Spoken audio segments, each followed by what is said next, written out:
Adipati Kertosono, yaitu di wilayah Kediri sekarang, mengirimkan utusan khusus kepada Sang Prabu untuk segera mengeluarkan perintah perang.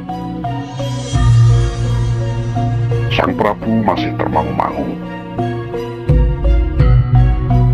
Dan manakala terdengar Adipati Kertosono melakukan perlawanan mati-matian tanpa menunggu komando beliau, barulah Sang Prabu tersadar. Segera beliau memerintahkan seluruh prajurit Majapahit untuk mempersiapkan sebuah perang besar. Para prajurit dan para panglima Majapahit yang telah menanti-nantikan perintah ini menyambut dengan sukacita. Inilah yang mereka nanti-nantikan. Tanpa menunggu waktu yang lama, seluruh kekuatan Majapahit segera dipersiapkan.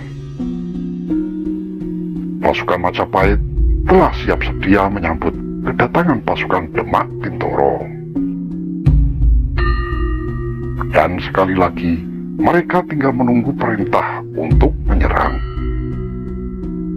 Namun, komando terakhir ini pun tidak segera keluar. Pasukan Majapahit resah. Para panglima cemas. Para kepala pasukan tempur di garis depan terus mendesak kepada para panglima masing-masing agar segera mengeluarkan perintah penyerangan.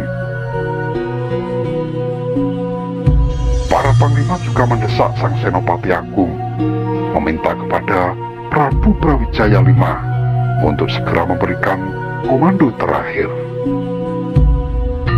Perlu dicatat, salah satu panglima yang memperkuat barisan Majapahit adalah Adipati Terung, adik tiri Raden Patah. Dalam hatinya bertanya-tanya, ada apakah dengan kakang tirinya sehingga mengadakan gerakan makar sedemikian rupa. Selama ini dia tidak melihat ada yang salah dengan kerajaan Prabu Brawijaya V. Tidak ada diskriminasi dalam hal keagamaan. Dirinya juga muslim, namun masih bisa bebas menjalankan ibadah agamanya. Bahkan bisa dipercaya menjabat sebagai seorang adipati, yang notabene bukan jabatan main-main. Adipati Terung tidak bisa memahami pola pikir kakak tirinya itu. Dan perintah penyerangan tidak juga segera turun. Seluruh pasukan yang sudah bersiap sedia di barak masing-masing dilanda ketegangan yang luar biasa. Di istana, para mantri resah melihat situasi ini. Sabdo Palon dan Noyo Genggong meminta Sang Prabu untuk segera mengeluarkan perintah. Namun apa jawaban Sang Prabu? Beliau masih tidak yakin pasukan Demak akan tega menyerang Kutaraja kerajaan Majapahit. Sabdo Palon dan Noyo Genggong melandaskan cara berpikir Raden Fatah dan para pasukan ini sudah lain. Sang Prabu tidak akan bisa memahaminya. Jalan satu-satunya sekarang adalah menghadapi mereka secara frontal. Pada saat ini tidak ada cara lain. Dan manakala kabar terdengar pasukan Demak telah merangsek maju dan memasuki pinggiran Kutaraja Majapahit. Dan di sana mereka mengadakan perusakan hebat. Dengan sangat terpaksa, Sang Prabu mengeluarkan perintah penyerangan. Tetapi perintah itu sebenarnya telah terlambat. Begitu keluar perintah penyerangan, ada hal yang tidak terduga. Pasukan Ponorogo dan beberapa daerah yang lain membelot. Diketahui kemudian ternyata mereka adalah pasukan dari daerah-daerah yang juga sudah muslim. Dan peperangan pecah sudah. Senopati Demak dipimpin oleh Sunan Mudung, dan di pihak Majapahit Senopati dipegang oleh Arya Lembu Pangarsa. Prajurit Majapahit mengamuk di medan laga.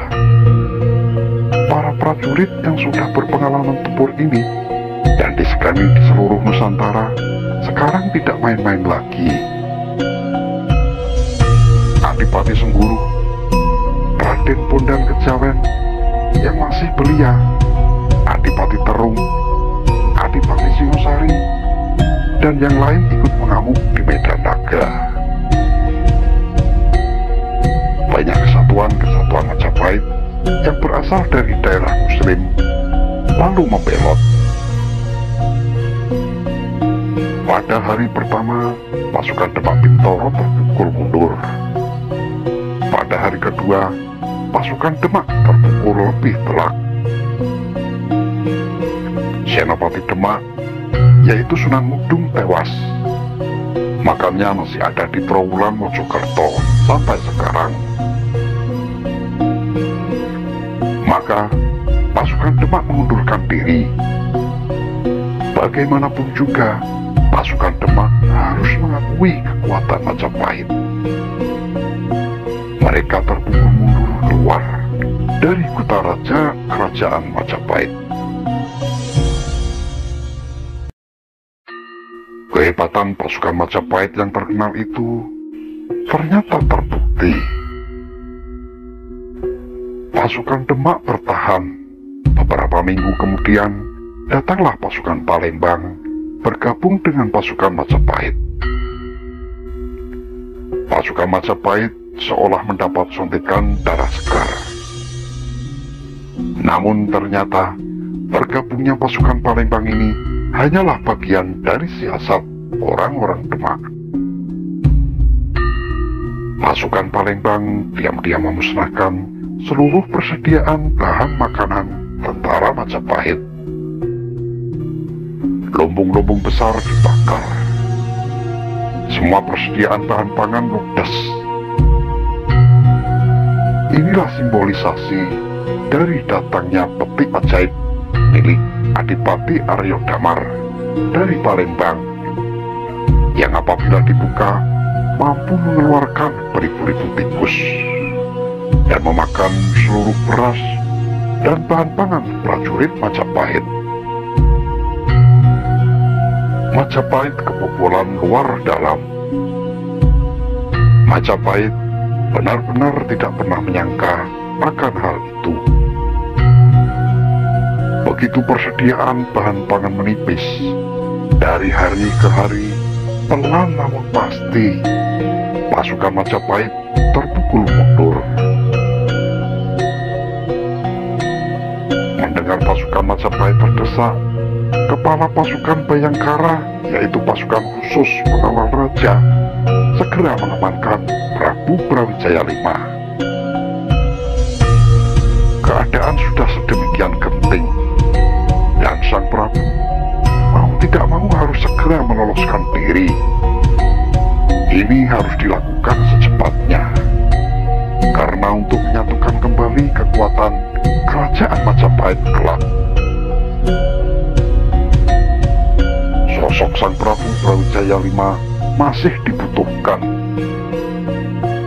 Dengan dikawal pasukan Bayangkara, Prabu Brawijaya V segera keluar dari istana. Pasukan Bayangkara memutuskan agar sang Prabu menyelamatkan diri ke Pulau Bali, pulau yang aman pada saat itu. Di tengah kekacauan itu, Dewi Anarawati diam-diam dibawa oleh pasukan Islam ke Gresik.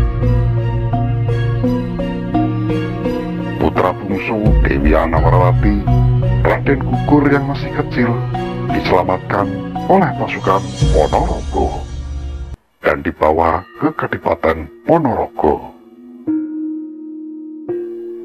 Namun akhirnya kota dan benteng Majapahit bisa dijebol, seluruh istana dirusak dan dibakar.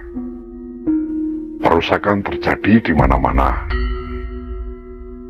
Maka jangan heran, sampai sekarang bekas istana Majapahit yang terkenal di Nusantara itu musnah tak berbekas.